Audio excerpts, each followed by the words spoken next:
വാൽപ്പാറയിൽ 6 വയസ്സുകാരിയെ പുലി പിടിച്ചതോടെ കടുത്ത ആശങ്കയിലാണ് തോട്ടം തൊഴിലാളികൾ. സുരക്ഷിതമെന്ന് കരുതിയ ലയത്തിൽ നിന്നാണ് റോഷ്നിയെ പുലി കടിച്ചുകൊണ്ടുപോയത്. മക്കളെ ഇനി എങ്ങനെ സംരക്ഷിക്കുമെന്ന ആശങ്കയിലാണ് വാൽപ്പാറയിലെ അമ്മമാർ. பாதுகாப்புக்கு ஒன்றும் இல்லைங்க, ஒன்றுமே இல்லை.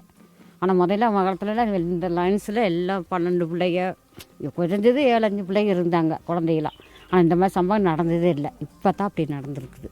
100-ലധികം വരുന്ന എസ്റ്റേറ്റുകൾ 75,000-ലധികം തൊഴിലാളികളാണ് കേരള തമിഴ്നാട് അതിർത്തിയായ വാൽപ്പാറയിലെ തോട്ടം മേഖലയിൽ പണിയെടുക്കുന്നത്.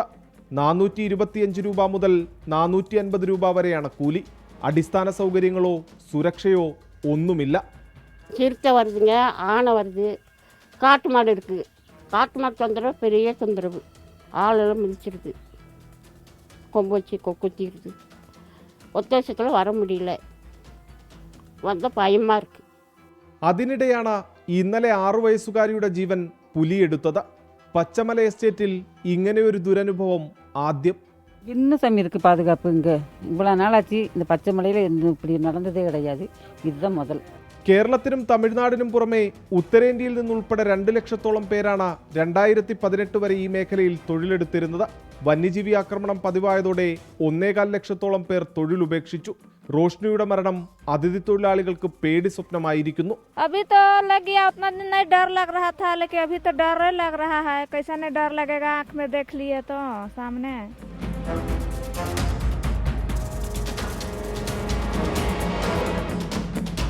വൈദ്യുത സുരക്ഷാ വേലികളോ മറ്റു സുരക്ഷാ സംവിധാനങ്ങളോ ഒന്നുമില്ലാതെയാണ് ലയങ്ങൾ തൊഴിലാളികൾക്ക് താമസത്തിന് നൽകുന്നത്. അമ്മയും അച്ഛനും പണിക്കു പോയാൽ പല ലയങ്ങളിലും കുട്ടികൾ ഒറ്റയ്ക്കാണ്. വർഷങ്ങളുടെ ഇടവേളയിൽ 4 കുട്ടികളെയാണ് പുലി കടിച്ചു കൊന്നത്. മാറോടണച്ചു വളർത്തിയ കുഞ്ഞു ജീവനും ജീവിതവുമാണ് പുലി കവർന്നെടുത്തത്. ഇന്ദിരയെപ്പോലെ മറ്റമ്മമാരും ഭീതിയിലാണ്. തങ്ങളുടെ കുഞ്ഞുങ്ങളെ തേടി പുലി വീണ്ടും ഈ ലയത്തിലേക്ക് എത്തുമോ എന്നതിൽ. ക്യാമറമാൻ സന്ദീപ് കോലരിക്കൊപ്പം സൂരജ് ജി, 24.